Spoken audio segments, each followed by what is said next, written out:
Well, Toiley, speaking of talking lambs, I heard that once you were in a living nativity. That is correct. Christmas means a lot to me. And performing in that living nativity last year on Christmas Eve was just like one of the greatest things I could ever go through. What would you tell our listeners about it? What was it like? I would love to. There is this city in Central California called Fresno. And every year they do like this. They go all out for this living nativity. Wow. It's just huge. Yeah. And it takes place in a big football stadium there in Fresno, Yeah. And as I said, they go all out. They got a 200-person choir to sing. Wow. They have actual live animals, Okay, yes. And every year they get a celebrity to come in and play a part. Oh. 1 year it was Chris Pratt. He played Joseph. Oh, wow. And the year before that, it was Neil deGrasse Tyson as one of the wise men. Wow. So they called me up this past year and they were like, "Hey, Toiley, would you like to play a part?" And I said, "What's the part?" And they said, "Baby Jesus." Wow. And I said, "Baby Jesus, hot damn." I didn't say hot damn. No. But I said, "How much?" And then they told me and I said, "Yeah, hell yes, I'll be there." Well, I didn't say that either. No, you didn't. But I said, "I'll be there." Okay. So anyway, Baby Jesus, John, that's the role. Yeah. That's the hero of this. He's the protagonist. Right. He's got the A story of the Bible. Yeah, he does. So I was like, yeah, Baby Jesus is me. So anyway, I go 3 days into rehearsal. I realize, Baby Jesus, no lines. Well, he's a baby. I know he's a baby, but everyone else had lines. John Joseph had lines. Right. The 3 wise men had lines. Right. That whore Mary had lines. Toiley. But no. I'm not talking about Mary, the fictional character. I'm talking about the actress who played Mary. Oh. Total whore. Oh, no. Horrible, John. She was horrible. She was horrible with a capital whore. Okay. You know why there was no room at the inn? Why? Gangbang. Okay. What? Toiley, I'm just come first on. day of rehearsal, John. Right. First day of rehearsal. She's looking at Joseph and she says, "I'm a method actress. We should probably just do it." Oh, and I was like, oh boy. Oh, she did not read the book. She did not. She did not read the book. No. The next night, she's seeing what gifts the 3 wise men are bearing, if you know what I mean. Yes. And the night after that, she's eyeing one of the camels, and I was Okay. like, oh, God. Oh, God. Let's keep going. Oh, God. You mean, oh, Dad? What? Oh, God. Oh, Dad, of your baby Jesus. That's your one, John. Okay. You got one on this whole album, and that's That's it?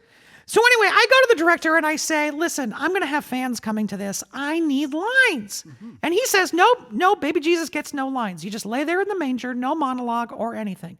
And I'm like, listen, I'm not going to disappoint my fans. They paid good money to see me and I'm going to entertain them. Right. So I made a deal with the sound guy. Okay. Now, universally, it's known that tech people in the theater are grossly underpaid. Yeah. So I slipped the sound guy a Jackson, while I still can. Right. And I told him to play something when I gave him the wink. Okay. Now, John, this show is a big deal. Right? 50,000 people. Wow. It starts in the evening on Christmas Eve, and then it ends right at midnight when it's Christmas. Okay. So picture this. Okay. There I am, Baby Jesus, lying in the manger. And it's like 11:59. And the Hallelujah chorus has just finished. And it's fading out right at the stroke of midnight. It's peaceful. It's Christmas. And then I give the sound guy a wink. I don't want a lot for Christmas. There's just one thing that I need. I don't care about the presents underneath the Christmas tree. I just want you for my own, more than you could ever know. Make my wish come true. All I want for Christmas is you. So John, I do the whole song, right? Top to bottom. And as the singing ends, you thought it was quiet before. It was silent. I bet. I look into the audience. Their eyes are wide. Their mouths are hanging open. Way up in the cheap seats, I hear a glass bottle drop and break, which is weird because they're serving alcohol in glass bottles at a living nativity, but whatever.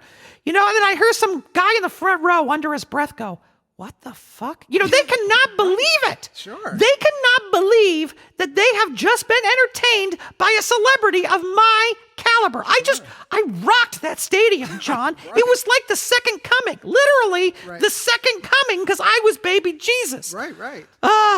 It was so great, huh? What happened then? Well, here's the thing. It was so nice. The director has these 4 big security guys rush on stage, pick me up, and escort me right to my car because he knows that these people are rabid. They will want autographs. They will want to tear off a sheet, you know. Sure. So they got me right into my car, and the director is running behind yelling, "You'll never work here again!" And I turned back and I said, "Of course I won't! The way I just rocked this place, it's on to bigger and better things for Toiley tea paper!" That is amazing. It is amazing. And you know what the best thing about it was, Joe? What?